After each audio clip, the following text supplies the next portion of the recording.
Good morning, America. Hurricane Maria moving toward the U.S., lashing Turks and Caicos right now as a Category 3. Rescue crews working to save those trapped in its path of destruction. This new Coast Guard video showing the incredible moment. Heroes swoop in to save a family stranded by the hurricane. Millions now in need of the most basic supplies, growing more desperate by the minute.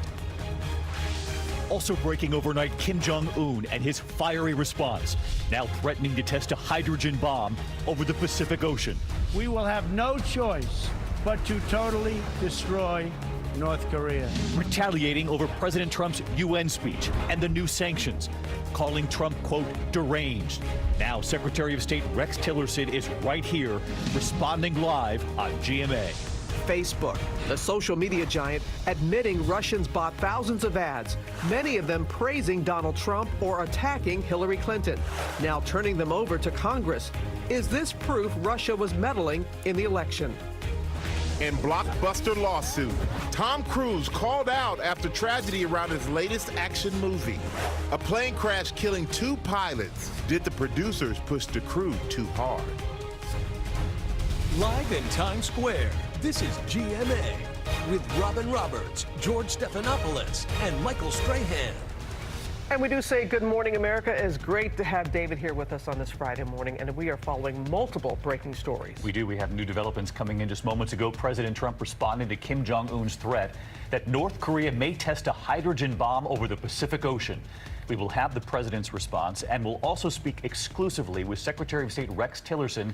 He's live right here in our studio this morning, and we'll talk with him in just a bit. And also, Hurricane Maria is on the move, tracking north. Its effects could be felt along the East Coast. And right now it's closing in on Turks and Caicos. They're already seeing heavy rain and strong winds. You know, Ginger is tracking it all for us again this morning. Good morning, Ginger. Good morning to you, Robin. You know, Turks and Caicos picking up anywhere from 8 to 16 inches of rain with this 9 to 12 feet of storm surge. And then the southern Bahamas still on the hurricane watch. But then after the beginning of the weekend, it really starts to leave people alone for a little while. Maria starts weakening. It runs into some wind shear, certainly some cooler water.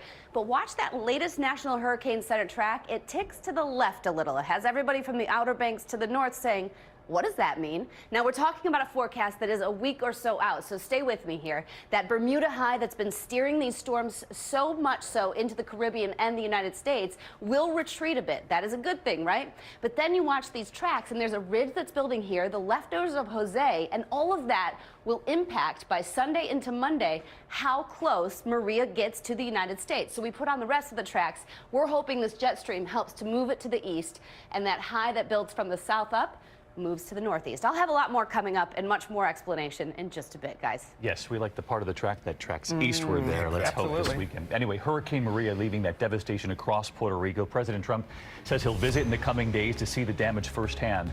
Meanwhile, tensions are escalating with North Korea in the wake of President Trump's UN address and his new executive order increasing sanctions. Kim Jong-un calling President Trump, quote, mentally deranged, and now North Korea is threatening to test a hydrogen bomb over the Pacific Ocean.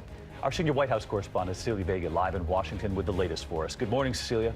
David, good morning to you. Just a few minutes ago, President Trump firing right back at North Korea, this time on Twitter. Take a look at what he wrote. Kim Jong-un of North Korea, who is obviously a madman who doesn't mind starving or killing his people, will be tested like never before. This is an escalation in this war of words, and neither side is backing down. North Korea's leader this morning has a message for President Trump. Kim Jong-un saying in a statement, now that Trump has denied the existence of and insulted me and my country in front of the eyes of the world and made the most ferocious declaration of a war in history, we will consider a corresponding highest level of hardline countermeasure in history. And overnight, his foreign minister said that highest level could include testing a hydrogen bomb over the Pacific Ocean. It is a direct response to the president's fiery address at the United Nations. The United States has great strength and patience, but if it is forced to defend itself or its allies, we will have no choice but to totally destroy North Korea. Now Kim Jong-un says President Trump will pay dearly for those words, vowing whatever Trump might have expected, he will face results beyond his expectation, calling him mentally deranged, a gangster unfit for office. This as the president put aside the talk of war on his final day at the UN, instead announcing another round of economic sanctions. It is unacceptable that others financially support this criminal rogue regime. With the leaders of South Korea and Japan right by his side, the president said China, North Korea's largest trading partner, has agreed to take tough new steps to isolate Kim Jong-un, China's biggest banks immediately ending business with Pyongyang. Now, one line in particular from Kim Jong-un's statement really caught the attention of Americans. He said, "I will surely and definitely tame the mentally deranged U.S. dotard with fire." Searches for the meaning of that word spiked overnight. So here it is. It means an old person, especially one who has become weak or senile. And Robin, it is now trending online. Yeah, many had to look up that word. Cecilia, thank you. There are also those new developments in the Russia investigation. Facebook is admitting Russia agents bought thousands of ads during the election. Now the social media giant says it will turn over those ads to Congress. Our chief investigative correspondent, Brian Ross, is here with that story. Good morning, Brian. Well, good morning, Robin. For months, Facebook had been stonewalling Congress on turning over those Russian ads. But now they've caved, with Facebook founder Mark Zuckerberg finally acknowledging the scope of the issue and saying his company will provide copies with Russian ads. I don't want anyone to use our tools to undermine democracy. That's not what we stand for. Russian companies spent more than $100,000 on Facebook ads during the campaign, many of them praising Donald Trump or attacking Hillary Clinton, and others dealing with controversial issues. But Facebook has refused to let Congress keep copies of even the few ads they showed them. They showed the Senate staff 7 of those ads, and they didn't allow us to even keep them, and that was just with staff. So they showed them and took them back. Millions of Americans saw the ads, and just this week, Clinton said Facebook has to own up to the problem. I don't think anybody can, with a straight face, say that the Russians did not set out to influence our election, and they did so. This latest revelation about the way they bought ads on Facebook and targeted them, we're going to find out a lot more. Zuckerberg did not say Facebook would prohibit the Russians from buying political ads again, but he said the company will at least make it clear who paid for them. We can do better. It was not just ads. Investigators say they have also found huge numbers of fake Facebook pages linked to the Russians, like this one, discovered by the New York Times, supposedly an anti-Clinton father in Pennsylvania, but he didn't exist. The picture was actually of someone in Brazil. Now, even with the new concession, Senator Warner says the time may have come for Facebook and other social media sites to face restrictions about who can buy political ads and what must be disclosed to the public. By the way, Zuckerberg makes sure to call Senator Warner personally with his change of heart. David? Brian, thank you. Joining us now is Secretary of State Rex Tillerson. Mr. Secretary, welcome. Great to have you here this morning. Pleased to be here. Let's dive right into the news here, both on Russia and on North Korea. First of all, we have President Trump with the tough new sanctions, his tweet this morning. Kim Jong-un already saying that he's considering the strongest actions. And I want to break this down for people at home. They've already tested a bomb more powerful than what we saw in World War II. They've tested several intercontinental ballistic missiles. Overnight now they're talking about detonation of an H-bomb in the Pacific. How are we going to stop North Korea from attaching a nuclear warhead, nuclear capability to one of these missiles? They have done everything they said they were going to do already. Well, David, we are quite challenged, but our diplomatic efforts continue unabated. We have put in place the strongest economic sanctions ever to have been assembled against Kim Jong-un. So he is being tested with these sanctions. Voices from every corner of the world are calling on him to cease his program and come to the table, and let's talk about the future of North Korea and the North Korean people. But you heard the president say this week in front of the UN that if he has to defend the U.S., he will have no choice but to totally destroy North Korea. He called him Rocket Man on a suicide mission. This morning he called him a madman. Is this kind of escalating rhetoric, does it work? Well, the president obviously takes the responsibility of the security of the American people very seriously, and it is his first and foremost responsibility. But we're not in this alone. We have developed strong allies and strong alliances internationally, and we are engaging with North Korea's most important supporters, economic supporters, their friends, China and Russia to have them also engage with Kim Jong-un But if we on see this this, issue. if we see this detonation of an H-bomb in the Pacific, what will the U.S. do? Well, we will continue our efforts in the diplomatic arena, but all of our military options, as the president has said, is on the table. And once we can assess the nature of this threat, the president will make a decision regarding the appropriate actions. But for Americans watching this at home who want to know, will there be military action? If they drop an H-bomb in the Pacific, if they somehow attach nuclear capability to one of these missiles, will the U.S. have to act? That will be the president's decision, David. There will be assembled, and there is assembled on a standing basis, a National Security Council that meets on each of these issues to advise the president. Ultimately, it will be his decision. Mr. Secretary, I want to turn to what we just saw in Brian's reporting. Facebook now acknowledging that they sold thousands of ads to Russian agents during the election, ads that attacked Hillary Clinton, that praised Donald Trump. How much does this concern you? Well, I think all of these social media providers are faced with many challenges. We see it not just in this arena of interfering with democratic processes. We see it in advancing the face of terrorism around the world, but they also have responsibilities, and I think they're going to have to think carefully about their responsibilities in this regard.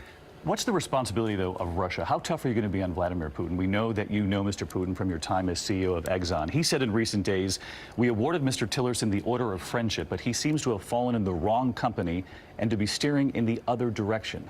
What would you say to Vladimir Putin this morning? Well, I've said to Vladimir Putin, I'm still the same man. I'm wearing a different hat now, and I represent the American people. The president's asked me to engage with Russia, to lead the engagement with Russia. Obviously, the relationship is very strained today, but it is important that the two greatest nuclear powers in the world find a way, find areas of common interest that we can work together.